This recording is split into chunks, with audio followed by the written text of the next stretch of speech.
नमस्कार प्यारे साथियों, मैं सचिन पाल स्वागत करता हूं आपके अपने प्लेटफॉर्म नॉलेज की स्टोन पर।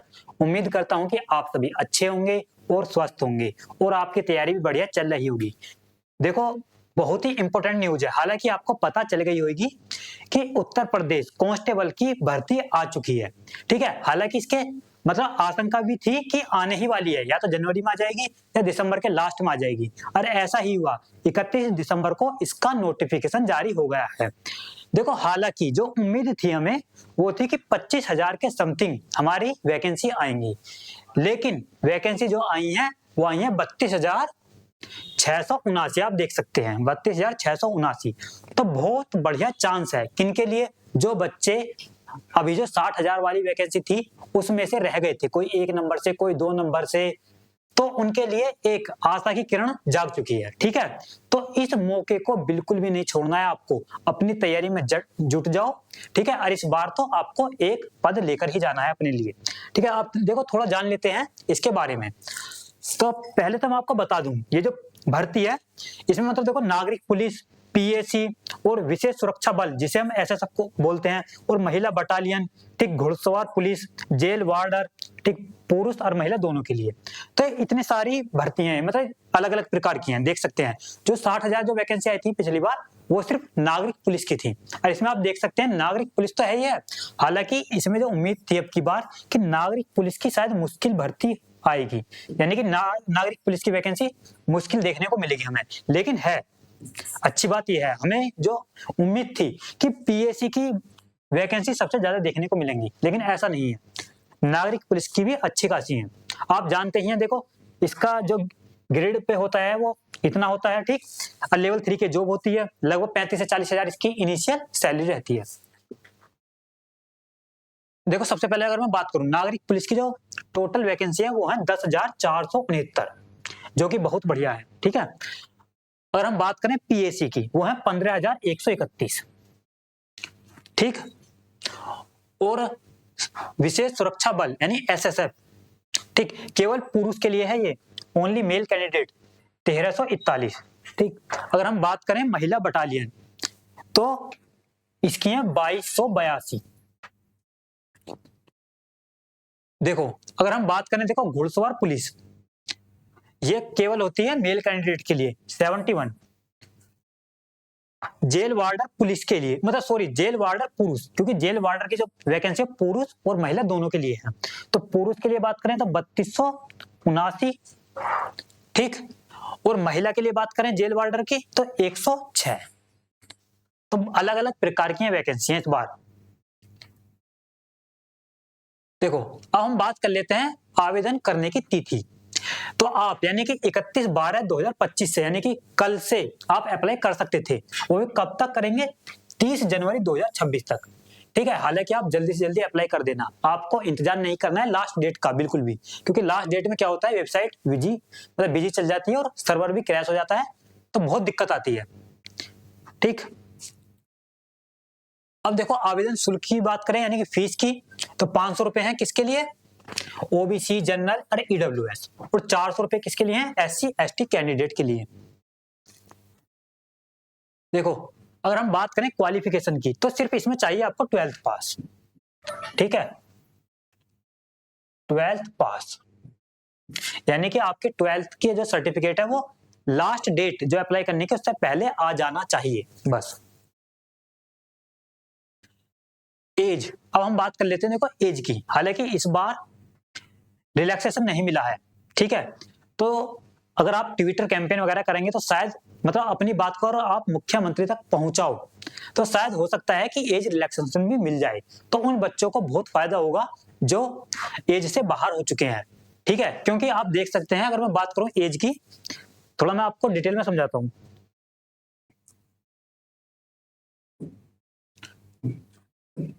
देखो, हम बात कर रहे हैं किसके? एज की। तो अगर मैं मेल कैंडिडेट की बात करूं, ठीक, मेल कैंडिडेट वो भी किसके? जनरल और ईडब्ल्यूएस। तो इनकी जो एज चाहिए वो 18 से 22 साल के बीच बस। ठीक है, 22 साल देखो बहुत कम होती है, 22 साल की उम्र में तो ज्यादातर बच्चे तैयारी करते हैं। ठीक है, हालांकि अगर आप अपनी बात को मुख्यमंत्री तक पहुंचाओगे तो शायद हमें एज रिलैक्सेशन भी मिल जाए। अगर हम बात करते हैं देखो फीमेल कैंडिडेट,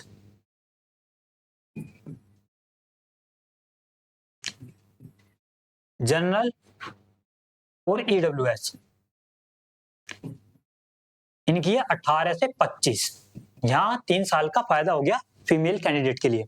अगर हम बात करें मेल कैंडिडेट किसकी, ओबीसी, ठीक, एससी और एसटी, इन्हें 5 साल का क्या मिलता है, रिलैक्सेशन, यानी 18 से 27 साल, ठीक है। और फीमेल की बात करें, यानी ओबीसी और एससी और एसटी, ठीक, ये 18 से 30, ठीक है। तो इतनी आपकी एज होनी चाहिए, ठीक है। देखो यहाँ पर डेट भी लिखी हुई है, यानी कब से कब तक, आप देख लेना अपने अनुसार, ठीक है। जैसा अगर मैं बात करूं जनरल वालों की, तो 2/7/2003 से लेकर 1/7/2007 के बीच की आपकी एज होनी चाहिए। अगर हम बात करें देखो, यानी एससी, एसटी और ओबीसी 2/7/1998 से लेकर 1/7/2007 के बीच की आपकी आयु होनी चाहिए, ये है पुरुष। और इधर देख सकते हैं आप महिला कैंडिडेट की, ठीक है। तो यहां से आप देख भी सकते हैं आपकी एज इनके अंडर आती है कि नहीं। अब बात कर लेते हैं हम लिखित परीक्षा। देखो सेम पेपर है जैसा अभी हुआ था, जो यूपी पुलिस कांस्टेबल की जो भर्ती अभी 60,000 वाली जो कंप्लीट हुई है, सेम वही एग्जाम पैटर्न है। बस इसमें एक थोड़ा चेंज देखने को मिला है कि नेगेटिव मार्किंग खत्म कर दी है इस बार, ठीक है। तो इस बार आपको जो पेपर करना है वो पूरे के पूरे अटेम्प्ट करके आने हैं, ठीक है। तो आप देख सकते हैं प्रश्नों की संख्या जो होगी वो 150 होगी, ठीक। अरे एक क्वेश्चन 2 नंबर का होगा तो 300 अंक, टोटल कितने अंक होंगे, 300 अंक, और 2 घंटे का हमें क्या मिलेगा, टाइम मिलेगा, ठीक। देख सकते हैं 4 सब्जेक्ट आते हैं, सामान्य ज्ञान, सामान्य हिंदी, ठीक, संख्यात्मक एवं मानसिक योग्यता, ठीक, इसे क्या कहते हैं, मैथ भी बोल सकते हैं आप इसे। ये मानसिक अभिरुचि, ठीक, बुद्धि लब्धि एवं तार्किक क्षमता, यानी कि रीजनिंग, ठीक। हालांकि अगर मैं बात करूं, देखो ये तो मतलब आपके जैसे सामान्य ज्ञान और सामान्य हिंदी, यानी जीके और हिंदी, इन्हें मिलाकर कितने क्वेश्चन आएंगे, 75 क्वेश्चन आएंगे, ठीक है। यानी कह सकते हैं 36 और 37, ठीक, यानी 37 और 38 इस प्रकार आएंगे क्वेश्चन, यानी कि 37 हो जाएंगे हिंदी के, ठीक, 38 हो जाएंगे जीके के, इस प्रकार हो सकते हैं। अगर मैं इन दोनों की बात करूं तो इसमें क्या होता है, जैसे मैथ की अगर मैं बात करूं तो मैथ में आपको सिर्फ 22 से 23 क्वेश्चन ही देखने को मिलते हैं, और बाकी के आपको रीजनिंग में देखने को मिलेंगे, यानी रीजनिंग के क्वेश्चनों की संख्या बढ़ जाती है, वहां आपको रीजनिंग के 50 प्लस क्वेश्चन देखने को मिलेंगे। यानी कि मैथ के सेक्शन में रीजनिंग के क्वेश्चन भी आते हैं कुछ, इस प्रकार पूछा जाता है। हालांकि आपको ये सब पता ही हो गया अगर आपने पहला एग्जाम दिया होगा, इससे पहला वाला। और नेगेटिव मार्किंग इस बार है ही नहीं, तो बहुत बढ़िया है, यानी इस बार नेगेटिव मार्किंग नहीं है। देखो अब बात कर लेते हैं हम शारीरिक मानक परीक्षण। अगर हम हाइट की बात करें पुरुष अभ्यर्थी के लिए, ठीक है, तो 168 सेंटीमीटर चाहिए आपको, ठीक। अनुसूचित जनजाति यानी एसटी वालों के लिए 160 सेंटीमीटर भी चल जाएगी, इस बात का ध्यान रखना। यानी कि जनरल, ईडब्ल्यूएस, ओबीसी और एससी, उन्हें हाइट चाहिए 168, और एसटी कैंडिडेट के लिए 160 सेंटीमीटर। अगर हम बात करें देखो सीना की, तो आप देख सकते हैं कि 79 सेंटीमीटर से लेकर कहां तक 84, यानी 5 सेंटीमीटर का एक्सपेंशन चाहिए पुलाव, किनके लिए, जनरल, ठीक, ओबीसी और एससी और ईडब्ल्यूएस, इनके लिए, ठीक है। और हम बात करें एसटी कैंडिडेट के लिए 77 से 82, ठीक है, यानी मिनिमम 77 मैक्सिमम 82, और इनके लिए मिनिमम 79 और मैक्सिमम 84, यानी कि 5 सेंटीमीटर क्या चाहिए आपको, फुलाव चाहिए।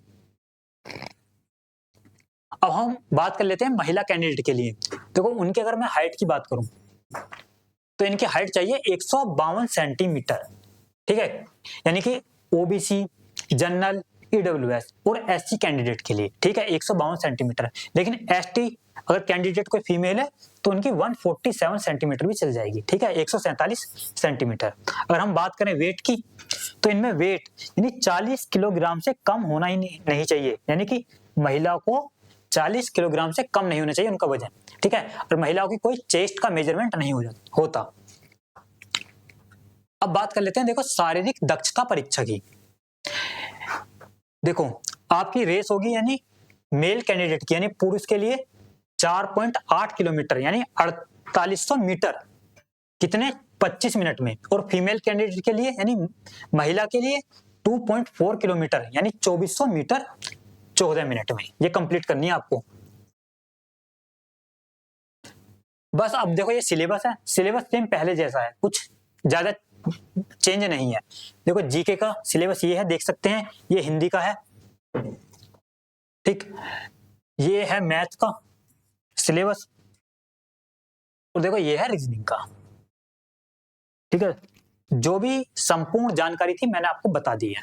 अगर हम बात करें देखो सर्टिफिकेट वगैरह, आपका मूल निवास जरूर बना होना चाहिए जो यूपी के बच्चे हैं, क्योंकि रिजर्वेशन सिर्फ उन्हीं को मिलेगा जो उत्तर प्रदेश के निवासी हैं, ठीक है। बाहर के जो बच्चे हैं उन्हें रिजर्वेशन का कोई फायदा नहीं होगा, वो यूआर के अंतर्गत आएंगे। तो इसलिए आपका मूल निवास होना ही चाहिए, और जो मूल निवास बना होना चाहिए वो 1 अप्रैल 2025 के बाद का बना होना चाहिए, ठीक। और सेम अगर मैं सर्टिफिकेट की बात करूं यानी ओबीसी सर्टिफिकेट और ईडब्ल्यूएस सर्टिफिकेट, वो भी 1 अप्रैल 2025 के बाद का बना होना चाहिए। और ध्यान रखना है जो ओबीसी सर्टिफिकेट है वो सेंट्रल का नहीं होना चाहिए, स्टेट का बनवाना है आपको, ध्यान रखना है इस बात का, ठीक है। यानी 1 अप्रैल 2025 के बाद का, और जो फॉर्म भरने की लास्ट डेट है उसके पहले का बना होना चाहिए।